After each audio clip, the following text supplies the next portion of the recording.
Hey everyone, I am Puspa. Welcome back to my channel in Study with Puspa.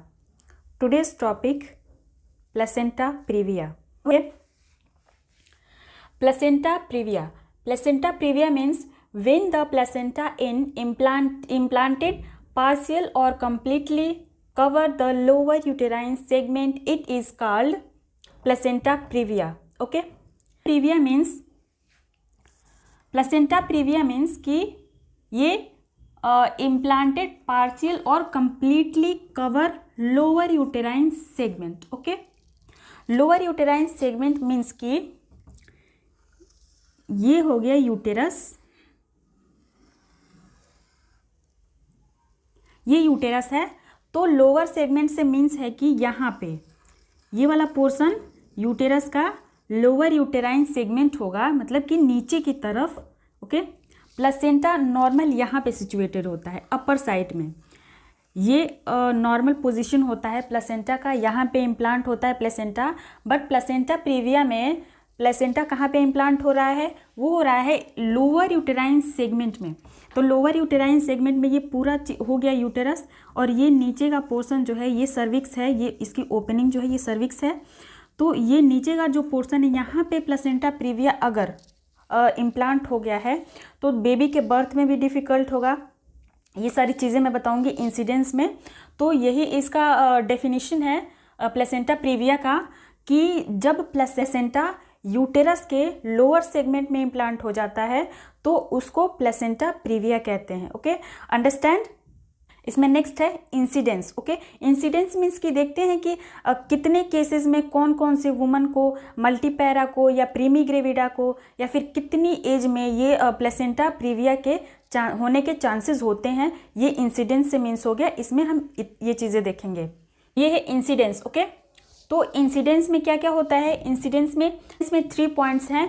तो first है the incidence of placenta previa ranges from 0.5 to 1% among hospital deliveries. Okay, तो placenta previa जिसको होता है, placenta previa जब hospital में delivery कराई जाती है तो उस टाइम पे देखा गया है कि 0.5 ओके 0.5 to 1% तक जो वुमेन होती हैं, प्रेग्नेंट वुमेन, उनमें प्लेसेंटा प्रीविया के केसेस देखे गए हैं. ओके, नेक्स्ट पॉइंट है इसमें in 80%, okay, in 80% cases in it found in multiparous woman. okay, जो मल्टीपैरस वुमन होती है, मल्टीपैरस मीन्स की मल्टीपैरा. ओके, जिसकी एक दो बच्चे जिसके हों पहले से और वो प्रेग्नेंट हुई है उसको मल्टीपैरा कहते हैं, और जिसकी फर्स्ट डिलीवरी होती है उसको प्रीमी ग्रेविडा कहते हैं. तो मल्टीपैरस जो वुमन होती है उनमें, ओके, मल्टीपैरस वुमन में 80% केसेस देखने को मिले हैं, जिसमें कि प्लेसेंटा प्रीविया के केसेस देखने को मिले हैं. मल्टीपैरस वुमन में 80% केसेस मिले हैं देखने को प्लेसेंटा प्रीविया के. ओके, नेक्स्ट पॉइंट है इसमें the incidence is increase beyond the age of 35. Okay, जो ये प्लेसेंटा प्रीविया है वो एबव 35. ओके, एबव 35, ये 35 ईयर्स. ओके, एबव 35 ईयर्स की एज में, okay, beyond the age of 35 years के बाद जब वुमन प्रेग्नेंट होती है उसमें ज़्यादातर प्लेसेंटा प्रीविया के केसेस देखने को मिलते हैं. ओके, तो ये हो गया इंसिडेंस. नेक्स्ट है इसमें इटियोलॉजी. इटियोलॉजी मीन्स की कॉजेज, जिसको इटियोलॉजी भी कहते हैं, कॉजेज भी कहते हैं. मीन्स की ये किन किन कारणों से ये प्लेसेंटा प्रीविया होता है या हो सकता है. ओके, ये है इटियोलॉजी. इटियोलॉजी में फर्स्ट है the exact causes of implantation of the placenta in the lower uterine segment is known, but the following theories for postulated. okay, तो इसका जो कॉज है, जो इटियोलॉजी है इसका प्लेसेंटा प्रीविया का, कि मतलब मेन कारण प्लेसेंटा प्रीविया होने का क्या है, तो वो है कि जो प्लेसेंटा होता है वो लोअर यूटेराइन में इम्प्लांट हो जाता है, जो कि मैंने ऐसे दिखाया पहले कि ये यूटेरस है. ओके, ये यूटेरस है. प्लेसेंटा के इम्प्लांटेशन का एग्जैक्ट जो एरिया है, प्लेसेंटा के इम्प्लांटेशन का जो एग्जैक्ट एरिया होता है वो होता है ये वाला पोर्शन. ओके, ये पोर्शन होता है अपर साइड का.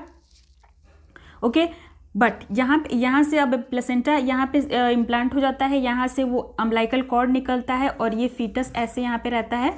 ओके, ये फीटस है और ये उसकी नाभि पे ऐसे अटैच होता है. ओके, अपर साइड में.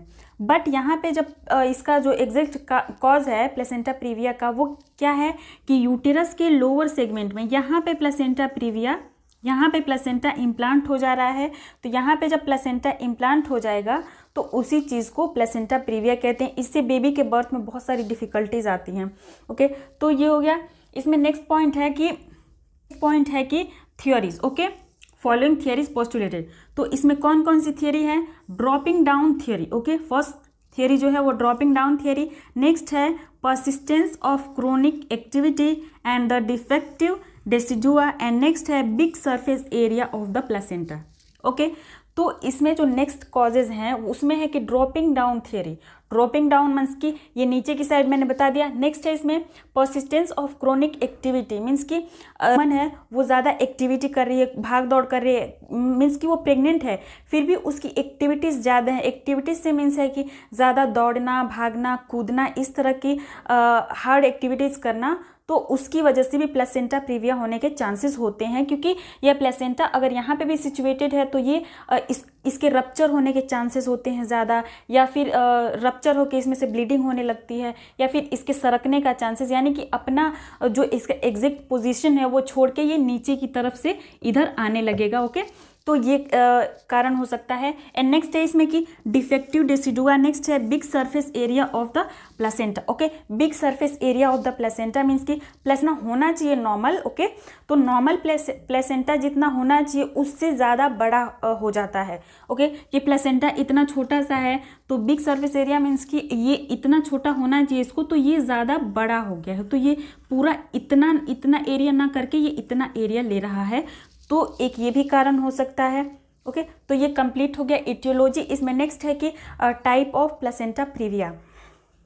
Placenta previa. ओके, तो टाइप ऑफ प्लेसेंटा प्रीविया में 4 टाइप होते हैं। प्लेसेंटा प्रीविया के 4 टाइप्स होते हैं। वो टाइप्स हैं, फर्स्ट है type 1, type 2, type 3, type 4। Okay, 4 type का होता है प्लेसेंटा प्रीविया। तो फर्स्ट प्लेसेंटा प्रीविया जो होता है, प्लेसेंटा प्रीविया का जो फर्स्ट टाइप होता है इसको कहते हैं low lying of placenta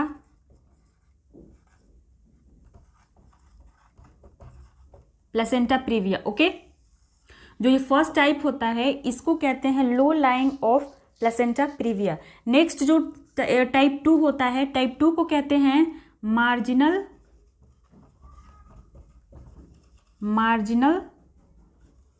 placenta previa. Okay, ये जो टाइप 2 होता है इसको कहते हैं marginal placenta previa. Okay, next है टाइप 3। टाइप 3 को कहते हैं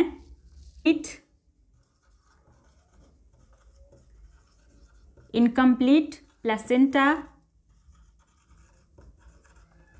previa. Okay, and last one जो फोर्थ है, तो टाइप 4 को कहते हैं सेंट्रल प्लेसेंटा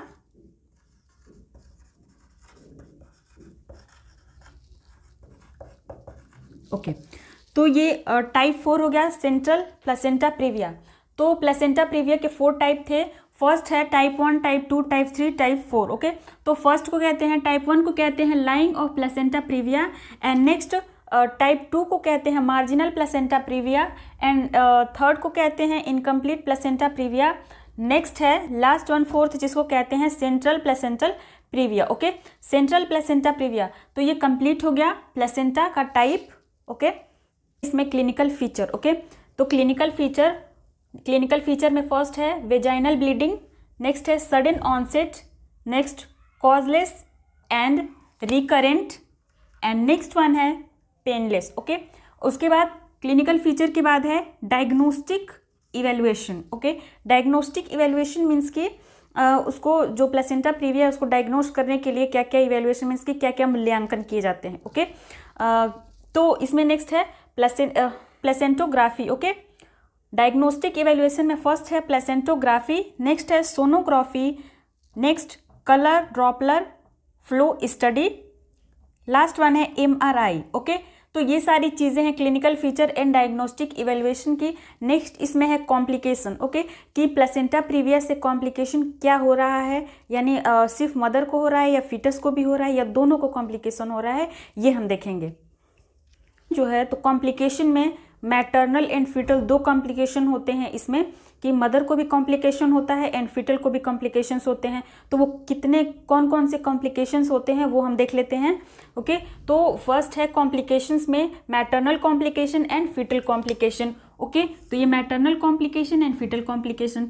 तो मैटरनल कॉम्प्लिकेशन में फर्स्ट है कि प्रीमेच्योर लेबर, ओके, यानी कि प्लेसेंटा प्रीविया के कारण प्रीमेच्योर लेबर भी होता है। प्रीमेच्योर लेबर मीन्स की जैसे 9 मंथ पे डिलीवरी होती है तो वो 7 मंथ पे हो जाएगा, 6 मंथ पे हो जाएगा, 5 मंथ पे या 8 मंथ पे, तो इसको प्रीमेच्योर लेबर बोलेंगे, जिसमें कि बेबी अच्छे से मेच्योर नहीं हुआ रहेगा और फिर भी डिलीवरी हो जाएगी, ओके। तो प्रीमेच्योर नॉर्मल सी बात है कि प्रीमेच्योर क्यों नहीं हो सकता क्या। तो यूटेरस में जो प्लेसेंटा का नॉर्मल पोजीशन है ये है, यहाँ से अम्बिलिकल कॉर्ड निकल रहा है, यहाँ पे ये फीटस है, ओके, फीटस का ये अम्बिलिकस है, तो अम्बिलिकस में आके अटैच होता है। तो यहाँ पे ये ऊपर की साइड में अपनी जगह पे सिचुएटेड है प्लेसेंटा, प्रॉपर न्यूट्रिशन बेबी को मिल रहा है। और प्लेसेंटा प्रीविया में क्या होता है कि यहाँ प्लेसेंटा इम्प्लांट ना होके प्लेसेंटा यहाँ पे इम्प्लांट हो गया नीचे के पोर्शन में यूटेरस के, तो यहाँ से ऐसे ऊपर की साइड में जाएगा ये अम्बिलिकल कॉर्ड, ना तो पूरी तरह से उसको न्यूट्रिशन पहुँच पाएगा, ओके। तो और ये जो है नेक्स्ट इसमें पॉइंट जो है कि early rupture of the membrane, okay. तो अर्ली रप्चर हो जाएगा, क्यों, क्योंकि ये नीचे की तरफ है ना, इस पे बार बार प्रेशर पड़ेगा, ओके, और ये नीचे की साइड में है तो अर्ली रप्चर हो जाएगा, ब्लीडिंग होने लगेगा या फिर इसको खिसक के नीचे आ सकता है। ये सारी प्रॉब्लम दिक्कत होती हैं इसकी वजह से। नेक्स्ट है इसमें कॉर्ड प्रोलेप्स से मतलब है अम्बिलिकल कॉर्ड से, ओके। तो जब यहाँ पे यूटेरस जब प्लेसेंटा जब अपर साइड में सिचुएटेड है तो इसका जो अम्बिलिकल कॉर्ड है वो यहाँ से नीचे आ रहा है, ओके, और यहाँ पे जब सिचुएटेड रहेगा तो वो यहाँ पे रहेगा। तो ये प्रोलैप्स नॉर्मल बात है कि ये प्रोलैप्स कॉर्ड का प्रोलैप्स हो सकता है, क्योंकि ये नीचे की तरफ से ये यहाँ से ये नीचे की तरफ ऐसे लूज होके ये बाहर की तरफ आ सकता है, ओके, ये बाहर की तरफ निकल सकता है। ये कॉर्ड जो है यहाँ से ऐसे नीचे, उसको कॉर्ड प्रोलैप्स कहेंगे, ठीक है। Slow dilatation of the cervix, तो सर्विक्स का स्लो डायलेशन क्यों होगा, क्योंकि जब यहाँ पे ये सिचुएटेड है तो ये आधा जो है, आधा या पूरा पोर्शन तो सर्विक्स का जो है इससे प्लेसेंटा से कवर हो चुका है, ओके। यूटेरस का जो सर्विक्स का जो पोर्शन है, आधा पोर्शन इससे कवर हो चुका है। अगर यहाँ पे सिचुएटेड नहीं होता तो ये जो यूटेरस है नॉर्मल यहाँ पे प्लेसेंटा सिचुएटेड होता तो ये पूरा पोर्शन इसका जो है ये खाली होता, ओके। तो ये डायलेशन हो सकता है अच्छे से। और इसमें क्या हो रहा है कि यहाँ पे ये आधा पोर्शन ये सर्विक्स का प्लेसेंटा से कवर हो जा रहा है, तो ये कितना डायलेट होगा, नॉर्मल साइज में अगर डायलेट हो भी रहा है फिर भी तो इसका इतना पोर्शन ये कवर्ड है, ओके। तो इतना पोर्शन ये कवर्ड है तो इतने में से फीटस का निकलना तो नामुमकिन है, वो निकल ही नहीं पाएगा। तो ये सारी चीज़ें डिफ़िकल्टीज मैटरनल कॉम्प्लिकेशंस होती हैं, ये सारी चीज़ें, ओके। नेक्स्ट है फीटल कॉम्प्लिकेशन। तो फीटल कॉम्प्लिकेशन में क्या क्या होता है, फर्स्ट है low birth weight of the baby, okay. जो बेबी का वेट होता है बर्थ के टाइम पे वो कम रह जाता है, ओके। वो जिसका वेट, जितना वेट बेबी का होना चाहिए बर्थ के टाइम पे उतना नहीं हो पाता है, बेबी अच्छे से ग्रो नहीं कर पाता है क्योंकि उसको अच्छे से न्यूट्रिशन प्रोवाइड नहीं हो पा रहा है। यहाँ पे प्लेसेंटा नीचे सिचुएटेड, सर्विक्स में सिचुएटेड इम्प्लांटेशन हो जाता है प्लेसेंटा का, इसके कारण से कि बेबी को अच्छे से न्यूट्रिशन प्रोवाइड नहीं हो पाता है। तो इसकी वजह से जो बेबी है बर्थ के टाइम पे वो लो वेट उसका रह जाता है, ओके। नेक्स्ट है इसमें इंट्रायूटेराइन डेथ, इंट्रायूटेराइन डेथ भी हो जाता है। इंट्रायूटेराइन डेथ से मतलब है कि यूटेरस में ही बेबी की कभी कभी डेथ हो जाती है, ओके। तो डेथ इसलिए हो जाती है कि फर्स्ट तो हो गया कि उसको अच्छे से न्यूट्रिशन प्रोवाइड नहीं हो पा रहा है, उसकी मूवमेंट अच्छे से नहीं हो पाएगी, ओके। नीचे ही रहेगा तो नीचे से जब अम्बिलिकल कॉर्ड उसके नाभि में जाएगा उसकी मूवमेंट भी अच्छे से नहीं होगी, ना उसको अच्छा न्यूट्रिशन मिल पाएगा। और नेक्स्ट इसमें है कि डिलीवरी के टाइम, ओके, डिलीवरी के टाइम पे, लेबर के टाइम पे वो अच्छे से जब इसका सर्विक्स का डायलेटेशन नहीं होगा तो बेबी बाहर नहीं निकल पाएगा, ओके। तो इस वजह से भी इसके कई सारे कारण हैं कि वो डेथ हो जाएगी बेबी की, इंट्रायूटेराइन डेथ, ओके। नेक्स्ट है इसमें birth injuries. Birth injuries normal बात है कि बर्थ इंजरीज होगी ही होगी। इतने से उसको बेबी के लिए, अगर यहाँ पे प्लेसेंटा है तो बेबी के लिए ये पूरा जगह है, ओके, बेबी के बर्थ के लिए ये पूरा कैनाल खाली है, यहाँ से आराम से बेबी का बर्थ हो सकता है। बट प्लेसेंटा यहाँ पे सिचुएटेड हो जाएगा तो वो इतने से पोर्शन में कितना भी सर्विक्स डायलेट होगा, फिर भी इतना ज़्यादा तो डबल तो डायलेट हो नहीं सकता है, जितनी उसकी कैपेसिटी है उतना ही डायलेट होगा। तो इतने से कम जगह में बेबी का बर्थ नहीं हो पाता है, इसकी वजह से उसको बर्थ इंजरीज के चांसेस होते हैं, उसको चोट लगने के चांसेस होते हैं, वो बेबी दब जाता है उसमें, ओके। तो अच्छे से डिलीवरी भी नहीं हो पाती है और उसमें बेबी को बहुत सारे चोटें इधर उधर लग जाती हैं, ओके। तो ये हो गया बर्थ इंजरीज। नेक्स्ट है कंजेनाइटल माल फार्मेशन, ओके। कंजेनाइटल माल फार्मेशन से मीन्स है कि उसको बेबी को अच्छे से न्यूट्रिशन प्रोवाइड नहीं हुआ, ओके। जब बेबी यूटेरस में है फीटस, तो उसको अच्छे से न्यूट्रिशन प्रोवाइड नहीं हुआ, उसकी वजह से उसके बहुत सारे जो पार्ट्स होते हैं, बॉडी पार्ट्स, वो अच्छे से डेवलप नहीं हो पाते हैं, ओके। अच्छे से डेवलप नहीं हो पाते हैं, उसको कहते हैं कॉन्जेनाइटल माल फॉर्मेशन। कॉन्जेनाइटल माल फॉर्मेशन से मीन्स है कि जन्मजात, ओके, जन्मजात उसको कोई बीमारी हो गई या कोई बॉडी पार्ट उसका अच्छे से डेवलप नहीं हो पाया, उसको कॉन्जेनाइटल माल फॉर्मेशन बोलते हैं। नेक्स्ट है एस्फाइसिया, ओके। तो कंप्लीट हो गया ये मैटरनल एंड फीटल कॉम्प्लिकेशंस। इसमें नेक्स्ट है इसमें मैनेजमेंट, ओके, कि मैनेजमेंट मीन्स कि क्या क्या मैनेजमेंट हम कर सकते हैं, क्या क्या उपाय कर सकते हैं प्लेसेंटा प्रीविया से बचने के लिए, जिससे कि पहले ही हम उसके लिए प्रिपेयर हों, वो उपाय कर लें जिससे कि हमें प्लेसेंटा प्रीविया के चांसेस भी ना हों, ओके। तो देखते हैं मैनेजमेंट में क्या क्या कर सकते हैं। मैनेजमेंट, तो मैनेजमेंट में हम देखते हैं क्या क्या मैनेजमेंट करा सकते हैं। तो मैनेजमेंट में फर्स्ट हम करा सकते हैं कि जो मदर है, ओके, जो प्रेग्नेंट मदर है उसको हम चेकअप कराएंगे कि ताकि उसको ब्लड की कमी ना हो, एनीमिया ना हो। एनीमिया मीन्स कि ब्लड की कमी हो जाना, उसको एनीमिया बोलते हैं। तो उसको एनीमिया ना हो, इससे उसको बचाएंगे, ओके, कि उसको एनीमिया ना हो। इसमें मैनेजमेंट कि उसका रूटीन चेकअप कराते रहें, प्रेग्नेंट वुमन जो है उसका रूटीन चेकअप कराते रहें। फर्स्ट चेकअप हम कराएंगे वीक पे, ओके, 20 वीक पे, 20 वीक पे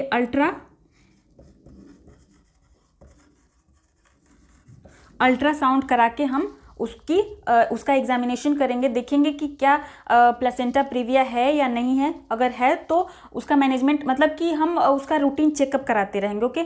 20 वीक पे फर्स्ट हम अल्ट्रासाउंड कराएंगे एंड नेक्स्ट पॉइंट जो है उसमें हम 20 वीक के बाद फिर से हम 34th वीक पे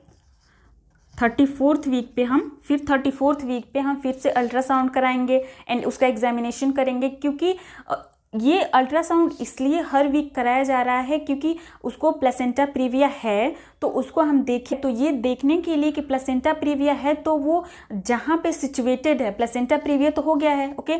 तो प्लेसेंटा प्रीविया हो गया है तो क्या वो रप्चर तो नहीं हो रहा, उसका जो इम्प्लांटेशन है वो डिस्प्लेस तो नहीं हो रहा, फिर वो अदर जगह वो खिसक के जा तो नहीं रहा है। ये सारी एग्जामिनेशन के लिए हम ये अल्ट्रासाउंड 20 वीक पे 34th वीक पे कराते रहेंगे, क्योंकि हमें उसकी जानकारी मिलती रहेगी कि प्लेसेंटा प्रीविया हुआ तो है बट अपनी जगह पे है, उससे कोई कॉम्प्लिकेशन ज़्यादा मदर को नहीं हो रहा है, इसके लिए, ओके। नेक्स्ट इसमें क्या करेंगे हम, प्लेसेंटा प्रीविया में हम ध्यान रखेंगे कि उसको ब्लीडिंग ना हो, ओके। ब्लीडिंग होने का मतलब है कि प्लेसेंटा रप्चर हो चुका है, मेम्ब्रेन रप्चर हो चुका है, ओके।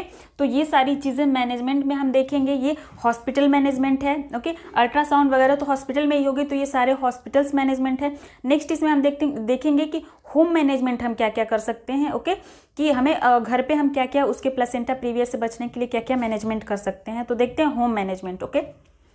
होम में फर्स्ट हम करेंगे कि जैसे ही हमें पता चलेगा कि प्लेसेंटा प्रीविया हुआ है और उसको ब्लीडिंग स्टार्ट हो गई है, तो उसको इमिडिएटली उसको बेड रेस्ट कराएंगे, ओके। इमिडिएटली उसको बेड पे लिटा देंगे, फर्स्ट टॉपिक है। एंड नेक्स्ट इसमें पॉइंट है कि बेड पे लिटाने के बाद उसका जो ब्लीडिंग हो रहा है उसके लिए उसको क्लॉथ प्रोवाइड करेंगे या जो पैड्स वगैरह होते हैं वो उसको प्रोवाइड करेंगे। ये होम मैनेजमेंट में हम करेंगे, ओके। तो उसको ये सारी चीज़ें प्रोवाइड करेंगे। उसके बाद नेक्स्ट पॉइंट में हम क्या करेंगे कि उसका जो पल्स है and blood pressure, okay, blood pressure and pulse and anaemia, इन सारी चीज़ों को हम रेगुलर टाइम पे, ओके, रेगुलर टाइम पे नोट करते रहेंगे, चेक करते रहेंगे कि ब्लड प्रेशर नॉर्मल तो है और पल्स भी नॉर्मल है। एनीमिया मीन्स कि ब्लड लॉस की वजह से, ओके, ब्लड लॉस की वजह से उसको एनीमिया की कंडीशन तो नहीं आ रही उसमें पेशेंट में, ओके। तो ये सारी चीज़ें हम घर पे चेक करते रहेंगे। उसके बाद से हम चेक करेंगे उसमें कि वेजाइनल एब्डोमिनल एग्जामिनेशन करेंगे। एब्डोमिनल एग्जामिनेशन से मीन्स है कि उसको पेन देखेंगे कि उससे पूछेंगे हम एब्डोमिनल पेन तो नहीं हो रहा है, एंड नेक्स्ट उसमें देखेंगे कि उसका जो ब्लीडिंग हो रहा है, ओके, यूटेराइन जो ब्लीडिंग होती है पेशेंट में हो रही है, उसको हम देखेंगे कि ज़्यादा ब्लड लॉस अगर होने लगता है, अगर हम उसको देखेंगे, एग्जामिनेशन करेंगे घर पे कि ध्यान देंगे कि ज़्यादा ब्लड लॉस ना हो। अगर ज़्यादा ब्लड लॉस हो रहा है, कंट्रोल नहीं हो रहा है, ज़्यादा ब्लड लॉस हो रहा है, तो उसको हम इमीडिएट हॉस्पिटल में एडमिट करेंगे, हॉस्पिटल में उसको ले जाएंगे, घर पे ही उसको नहीं रखेंगे। ओके, इन सारी चीज़ों का हम ध्यान रखेंगे। ये हो गया होम मैनेजमेंट। ओके, तो ये कंप्लीट हो गया प्लेसेंटा प्रीविया। मिलते हैं नेक्स्ट वीडियो में नेक्स्ट टॉपिक के साथ। तब तक अपना ध्यान रखिए, पढ़ते रहिए, खुश रहिए। Thank you.